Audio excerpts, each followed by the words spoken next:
চট্টগ্রাম নগরীর জলাবদ্ধতা নিরসনে খাল খনন করি জলপ্রবাহ নিশ্চিত গত্য খাল খনন কর্মসূচি কার্যকর ভূমিকা রাখিব বলে মন্তব্য করছে চট্টগ্রাম সিটি কর্পোরেশনের মেয়র ডাক্তার শাহাদাত হোসেন।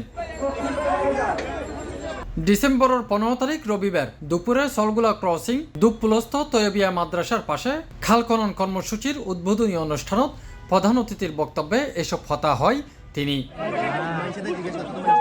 এই সময় মেয়র ডাক্তার শাহাদাত হোসেন 38 নং দক্ষিণ মধ্যমহালী শহর ওয়ার্ড অফিস প্রাঙ্গণত পরিচ্ছন্ন কর্মীয়ালর হাজিরা যাচাই করে।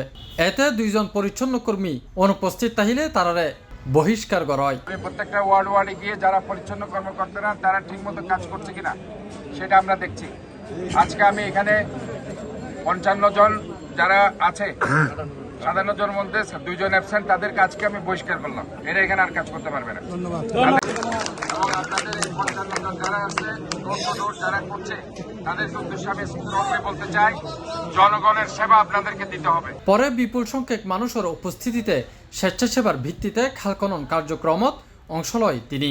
জলাবদ্ধতা প্রকল্পের আওতায় এনে কাজ চলছে, সেই খালটি দেখার জন্য আমরা এখানে এসেছি। আমি এখানে সুপারভাইজার সচিব যারা আছে বলছি, জন্ম নিবন্ধন যারা করছে তারা যেন কোনো হয়রানির শিকার না হয়।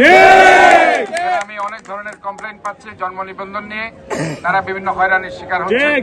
এই হয়রানির শিকার যাতে এবং সার্টিফিকেট বিবিধ নিয়ে যারা সমস্যার মধ্যে আছে, এই ধরনের কমপ্লেইন আমি যাতে না পাই, দ্রুত গতিতে আপনারা এখানে স্থানীয় যারা আমাদের নেতৃবৃন্দ আছে, বিশেষ করে যারা সম্মানিত ব্যক্তি আছে, তাদের সাথে কথা বলে প্রয়োজন আমাদের যারা ম্যাজিস্ট্রেট দায়িত্ব আছে এখানে তিনটা ওয়ার্ডে একজন, তাদের সাথে কথা বলে এটা দ্রুত করে ফেলবেন। এ সময় উপস্থিত আছেন ইসরাফিল খসরু চৌধুরী, চসিকর সচিব আশরাফুল আমিন, প্রধান পরিচ্ছন্ন কর্মকর্তা কমান্ডার লতিফুল কাজেমি, মেয়রের একান্ত সহকারী মারুফুল হক চৌধুরী, মশক ও ম্যালেরিয়া কর্মকর্তা শরীফুল হক মাহি, পরিচ্ছন্ন কর্মকর্তা প্রণব শর্মা সহ আরো বোধকেই।